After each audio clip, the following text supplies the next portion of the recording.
student, this is our fourth period of this chapter, history portion, and this is our last period. आज हमारा ये chapter finish मतलब खत्म हो जाएगा. Clear? So our next topic is archaeological sources. Open it page 4. See that topic, children, and hold your pencil in your hand. See, archaeological sources. Archaeological sources for the medieval period include inscription, coins, monument, sculptures and painting. These are the archaeological sources. So let's start our first topic, inscription. So many archaeological sources are given here in this: inscription, coin, monument, sculptures and painting. Let's read one by one. Okay, so our first topic of these archaeological sources is inscriptions. What is inscription? Okay,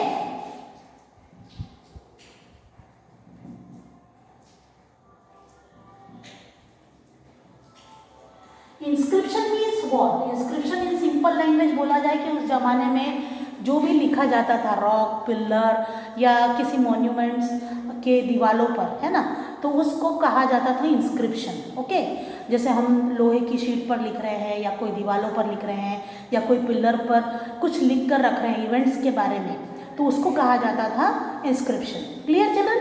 so let's read about this topic, inscription. Inscription are piece of information. Piece of information, कब की information? Past period की. Okay, inscription are piece of information that have been engraved on large rock or metal surface. Large rock, बड़े बड़े पत्थरों पर लिखा जाता था, and on metal surface.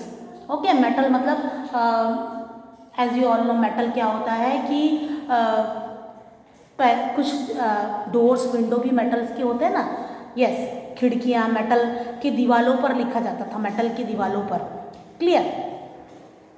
The study of inscription is known as epigraphy. Underline it, children. Study of inscription is known as epigraphy. What it is? Epigraphy. Inscription were issued by the ruler and were kept at place that were accessible to the common people as well. Again, I underline and explain. Inscription were issued by the ruler. Who can issue the inscription? Rulers. Clear? And were kept at place, और उनको एक place पे kept मतलब रख दिया जाता था. That were accessible to the common people as well, ताकि common people उसको पढ़ सके. Common people उसमें क्या लिखा है उसको जान सके. Okay, understood? इंस्क्रिप्शन क्या होता है? सपोज एक लोहे की प्लेट ले लूँ मैं, एक मेटल की प्लेट ले लूँ मैं. ओके, तो उस पर मैंने खोद कर लिखा हुआ है कुछ इवेंट्स के बारे में जो राजा ने बताया, है ना. मैं उसके लिखने वाली पर्सन हूँ, है ना. उसने मुझे कहा कि पर्टिकुलर चीज़ इवेंट्स के बारे में रॉक्स और पिलर्स पर लिख दो ताकि कॉमन पीपल्स को इसके बारे में नॉलेज हो. क्लियर? तो उस प्रोसेस को हम इंस्क्रिप्शन बोलेंगे. और किसके थ्रू लिखा जाता था ये? किसके ऑर्डर के रूल्स के हिसाब से लिखा जाता था? By rulers. किसके कहने पर लिखा जाता था? By rulers. और उस प्रोसेस को हम इंस्क्रिप्शन कहते हैं. क्या कहते हैं children? Inscription. The information on these inscription mostly include the achievement of the king. And again I read this line. Keep your book in front. The information, understood? The information of these inscription के बारे में जो भी information होती थी, mostly include the achievement of the king. Achievement of the king. King ने ये जीता, किंग ने वो किंगडम जीता, किंग ने इस राजाओं को हराया, ये ईयर में इस राजा को हराया, है ना, इतने सारे पैलेसेस जीते, है ना. तो ये सारे इवेंट्स के बारे में, ज़्यादातर किंग के इवेंट्स के बारे में इंस्क्रिप्शन में लिखा जाता था. Okay, inscription also stated royal proclamation, victories in battles and donation made by religious center and scholar. Proclamation का मीनिंग बताया यहाँ पे, important official announcement bye ruler. Okay, जैसे मैं रूलर हूँ, ओके, मुझे किसी को इंपॉर्टेंट पोजीशन देना है. ओके, सो मैं ऑर्डर दूंगी और वो बन जाएगा. सिंपल. इन सिंपल वे कि भाई पर्सन, भाई तुम गुप्ता रूलर हो, तुम मेरे अब इस दरबार के मंत्री हो, लाइक दैट, है ना। मैंने इशू किया और फॉलो किया गया, तो ये होता है प्रोक्लेमेशन कि मैंने किसी को पर्टिकुलर रैंक दिया अपने एडमिनिस्ट्रेशन में, पर्टिकुलर पोजीशन दी, पर्टिकुलर पर्टिकुलर रैंक दी हमारे दरबार में। आपने देखा होगा पिक्चर मूवी में कि बीच में सेंटर में राजा बैठता है एंड फिर उसके बाद मंत्री, सारे जो मिनिस्टर्स रहते हैं वो बैठते हैं। तो मुझे अगर इनमें से किसी एक को पोजीशन देनी है तो मैं बस बोलूँगी कि आप इस पोजीशन के पर बैठो और मेरे रूल्स को फॉलो करो, हो जाएगा ये। तो प्रोक्लेमेशन का मीनिंग ये होता है। See the next one, victories in battle. Victories in battle, victories in battle means what, जीतना, बैटल को जीतना, मैंने जीत लिया, है ना। तो चलो लिख दो, है ना, इंस्क्रिप्शन में कि मैंने ये ईयर में ये राजा को हराया और ये राज्य जीत लिया, inscription, victories in battle. And donation made by religious centre and scholar, मैंने मंदिरों में, मस्जिदों में डोनेशन दिया, है ना, फॉर देयर डेवलपमेंट, है ना, उस यानी मस्जिदों को और बनाया जाए, मंदिरों को और बनाया जाए, फॉर देयर डेवलपमेंट मैंने कुछ अमाउंट अपना खजाने में से कुछ पार्ट उस पर्टिकुलर टेम्पल या मॉस्क को दे दिया, तो ये डोनेशन होता है children, clear.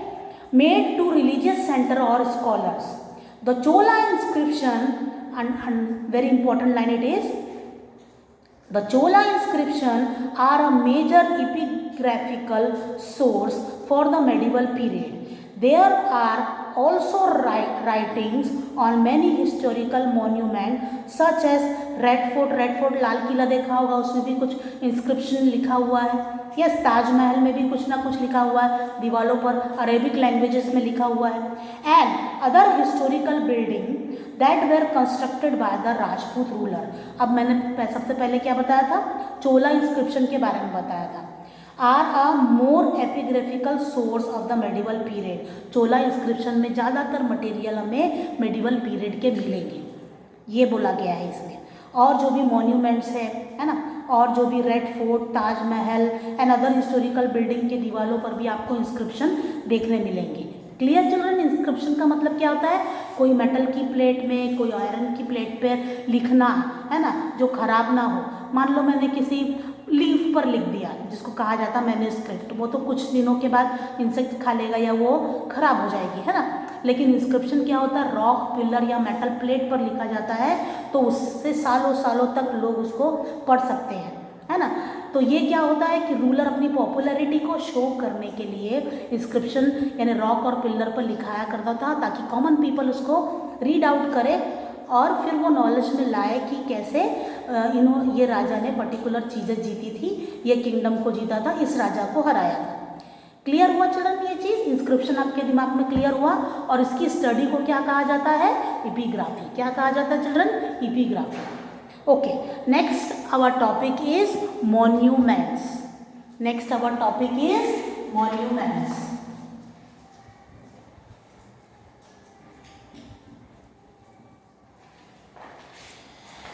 The art and architecture, see the line children, the art and architecture of the medieval period has been beautifully displayed in many monuments. Art and architecture, आपको designs जो दिखेगी ना, कहीं फूल बने, कहीं लोग क्या कर रहे हैं, दरबार में कैसे बैठे हैं, कभी कोई लड़की कोई गिटार बजा रही है, कभी कोई लड़की डांस कर रही है, कोई लड़का तबला बजा रहा है, लाइक दैट। ये सारी पिक्चर्स जो होती थी, ये कहा, इसके बारे में लिखा गया है, the art and architecture of the medieval period has been beautifully display in many monuments. कई मॉन्यूमेंट्स में कई सारे मॉन्यूमेंट्स में आप दीवारों पर देखोगे कि डिज़ाइन में लोगों की पिक्चर्स बता रहा है कुछ ना कुछ एक्टिविटी करते हुए। Okay, that belong to this period. तो ये किस पीरियड का था, medieval period. Some important monuments of medieval period include Red Fort, Taj Mahal and Qutub Minar. अब कुछ important monuments के बारे में क्या बता रहा है ये, Red Fort, Taj Mahal and Qutub Minar, ये तीन चीज़ों के बारे में बता रहा है। आज जब जाओगे, जब घूमने जाओगे तो आप देखोगे कि दीवारों पर किस तरीके की डिज़ाइंस बनी हुई है, किस तरीके से ब्यूटीफुल डिज़ाइन किया हुआ गया है, अपने आर्ट का शो किया गया। जरूरी नहीं है किसी पर्सन के बारे में कभी कोई फ्लावर डिज़ाइन भी दिखेगी आपको, Okay, now see the next para.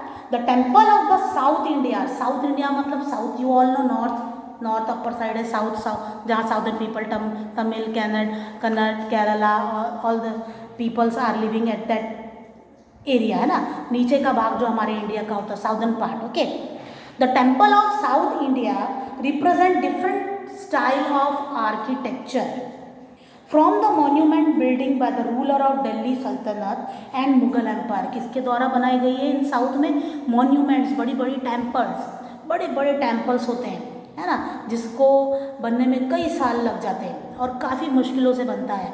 तो किसने बनाया है? दिल्ली सल्तनत के रूलर्स ने बनाया है और मुगल एम्पायर्स ने बनाया है. Clear? The architecture of the Delhi Sultanate and Mughal empire reflect a unique blend of Indo Islamic influences.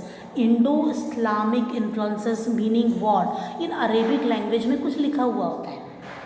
Clear? Suppose Quran शरीफ की आयतें लिखी होती है, कभी कोई टेम्पल का स्लोगन कभी कोई टेम्पल का श्लोक लिखा रहता है ना. तो ये सारी मॉन्यूमेंट्स में आप देखोगे कि जो भी बना हुआ है, जो भी बिल्डिंग बनी हुई है, उसमें ये सारी इंपॉर्टेंट चीज़ें लिखी होती है ना. और ज़्यादातर इस्लामिक जो बताया ना, इंडो इस्लामिक इन्फ्लुएंसेस, जैसे आप ताजमहल तो देखे होंगे, बाहर की दीवारों पर अरेबिक लैंग्वेज में बड़ी बड़े लेटर्स में लिखा गया है. क्लियर? तो उसको इंडो इस्लामिक इन्फ्लुएंस मतलब अपना अफेक्ट बताता है कि क्या लिखा हुआ है, उन्होंने लिखा है, इस लैंग्वेजेस में लिखा हुआ है. Clear children? नेक्स्ट टॉपिक है हमारा coins. What is our next topic? Coins. Coins मतलब क्या? सिक्के, है ना. अब कॉइन से क्या रिलेटेड है कि सपोज मैं पर्टिकुलर एरिया की राजा हूँ. ओके, मेरा particular area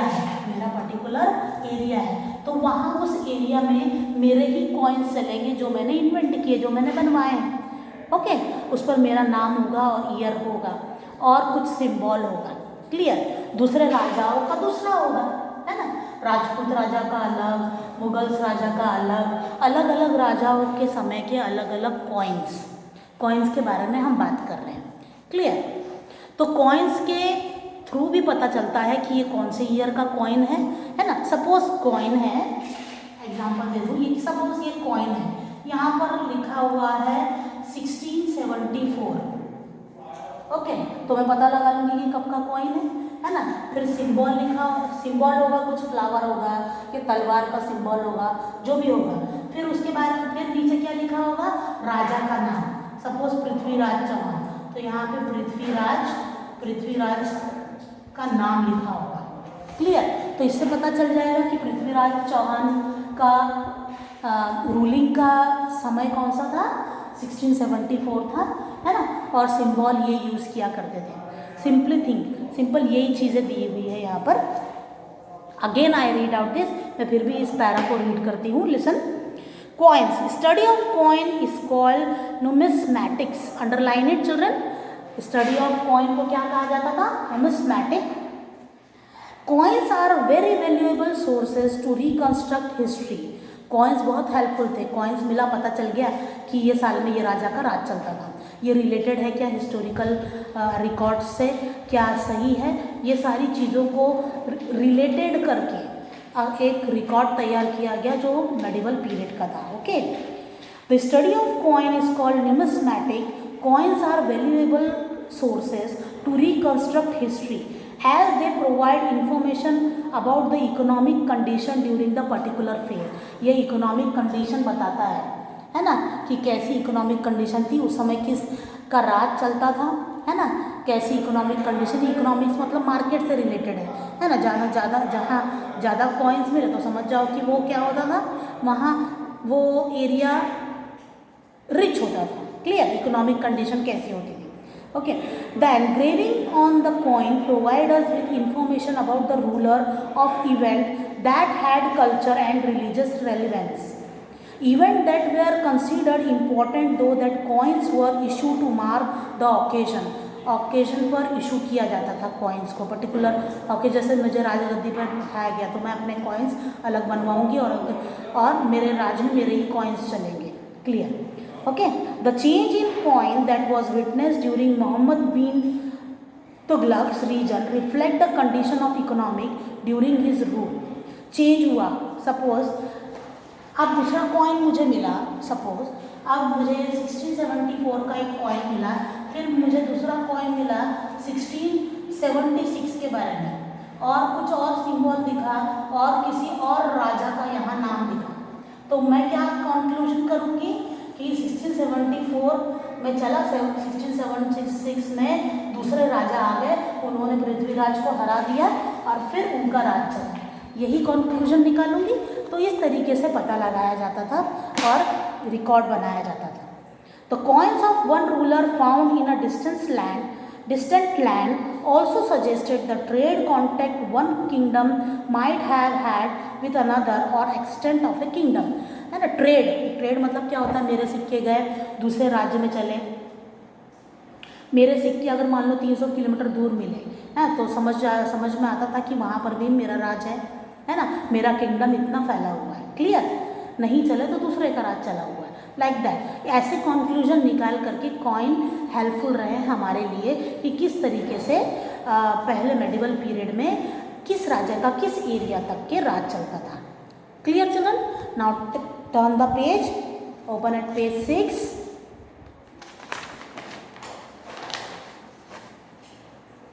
Sculpture and painting. Our next topic is sculpture and painting.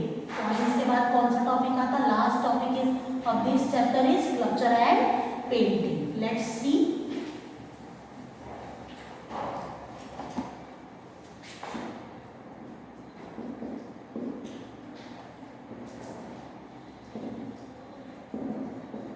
Paintings.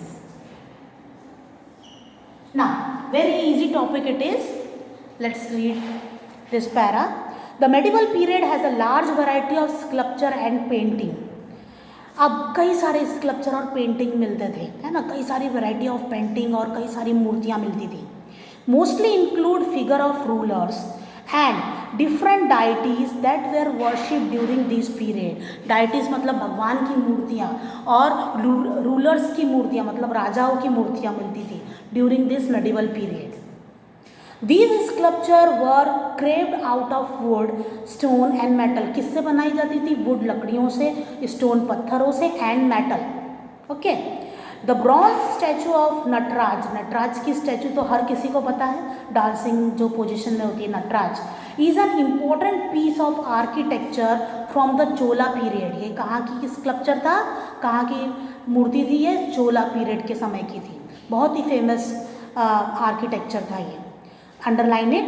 The Chola ruler were also known have their statue built. Chola ruler जो थे वो काफ़ी फेमस थे अपने स्टैचू के काम को लेकर के। Okay. Painting of the medieval period revolve around court scene. अब जो पेंटिंग होती थी, स्कल्पचर के बारे में तो हमने पढ़ लिया, कैसे मूर्तियाँ बनाते थे, किन के बारे में? एक तो देवी देवताओं के बारे में और रूलर्स के बारे में। फिर नटराज पेंटिंग चोला पीरियड की काफ़ी फेमस थी और अभी भी फेमस है। ओके, लोग देखने जाते हैं। अब नेक्स्ट बात आती है हमारी पेंटिंग की। Painting of the medieval period revolve around court scene. Painting ज़्यादातर किस के बारे में होती थी? कोर्ट सीन के बारे में होती थी, राज दरबार के बारे में होती थी। मैथोलॉजी, मैथोलॉजी मतलब देवी देवता की जो कहानियाँ होती थी, है ना, देवी देवताओं के बारे में जो पिक्चर बनाते हैं, है ना, वो mythology. And king and there queen, राजा और महाराजाओं के बारे में। किस किस के बारे में चिल्ड्रन बताया मैंने? Court scene, okay. Second mythology, राजा देवी देवताओं का जो पिक्चर होता है वो। एंड किंग्स और क्वीन की पेंटिंग ज़्यादातर होती थी in medieval period. During Mughal period the miniature style of painting develop. और मुगल पीरियड में, underline it, miniature style of painting develop. Miniature मतलब छोटी छोटी पिक्चर्स वाली जो पेंटिंग होती है ना, वो बनाई जाती थी during Mughal period. Understood children? Sculpture और पेंटिंग के बारे में क्लियर हुआ आपसे? स्कल्पचर में हमने मूर्तियों के बारे में पढ़ा, और पेंटिंग में ज़्यादातर कोर्ट सीन होते थे, किंग और क्वींस की ज़्यादातर पिक्चर होती थी। और मैथोलॉजी मतलब क्या होता है? अंडरलाइन करके लिख लो कि देवी देवताओं के बारे में जो पिक्चर होती है ना, हाँ, वो सीन ज़्यादातर पेंटिंगों में बताया जाता था। और मिनिएचर पेंटिंग किस किस रूलर के समय पे स्टार्ट हुई थी, कब डेवलप हुई थी, Mughal. Okay, understood. Now complete, अब ये चैप्टर कंप्लीट हो गया। I send you question answer as early as possible. Okay, तब तक के लिए bye bye children, have a good day.